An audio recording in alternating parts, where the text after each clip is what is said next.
Vous avez à vos côtés Sandra Grégory Joron du syndicat SGP Police.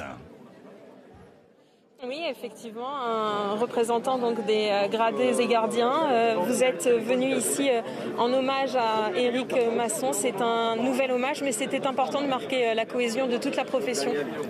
Oui, c'est des moments importants de recueillement. Je pense que c'est logique de vouloir se retrouver. Mais de se retrouver cette fois-ci peut-être un peu différemment de ce qui est fait entre nous, entre policiers ou de la corporation. C'est vrai que c'est souvent une famille assez soudée.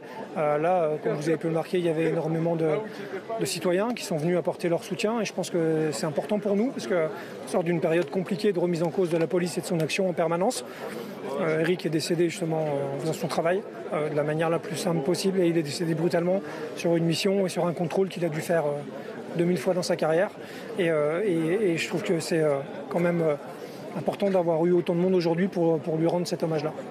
Vous le disiez, effectivement, il est décédé sur une des interventions les plus basiques, on va dire, du métier. On a rencontré un de ses anciens collègues qui travaille à la sûreté des transports de Marseille et qui a dit « Mais moi, ça fait depuis environ 10 ans que je vois que ça monte, que les interventions peuvent dégénérer pour un rien et parfois même avant même qu'on intervienne. » C'est un sentiment qui remonte de partout et de vos délégués également.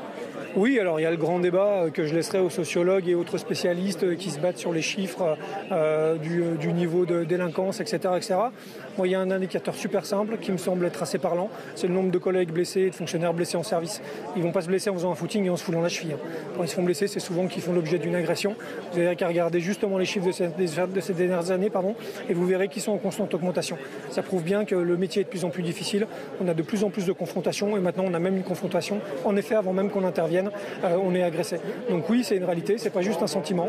Je pense que le métier de policier devient difficile et de plus en plus. Et est-ce que vos adhérents vous disent qu'il y a même carrément une peur qui s'installe ou c'est plutôt l'idée que ça peut arriver à tous ? Il y a les deux. On a des collègues qui, oui, nous font. Enfin, j'ai reçu des messages assez poignants et aussi un peu inquiétants parce que oui, il y a des fonctionnaires qui ont peur. Il y en a d'autres qui sont abattus, qui se demandent comment on va sortir. Il y en a d'autres qui eux, ont un esprit plus guerrier. De toute façon, ça dépend. Chacun absorbe ce genre de choc émotionnel de manière différente. Mais globalement, de toute façon, tous ont le même constat. Encore une fois, ça devient de plus en plus compliqué, de plus en plus violent. Donc soit on a des solutions. Aujourd'hui, ce n'est pas le moment. C'est un moment de recueillement et d'hommage. Demain viendra la parole syndicale et revendicative. Merci beaucoup de nous avoir accordé une interview. Retrouvez toute notre actualité sur videopolice.com, la chaîne YouTube d'Unité SGP Police.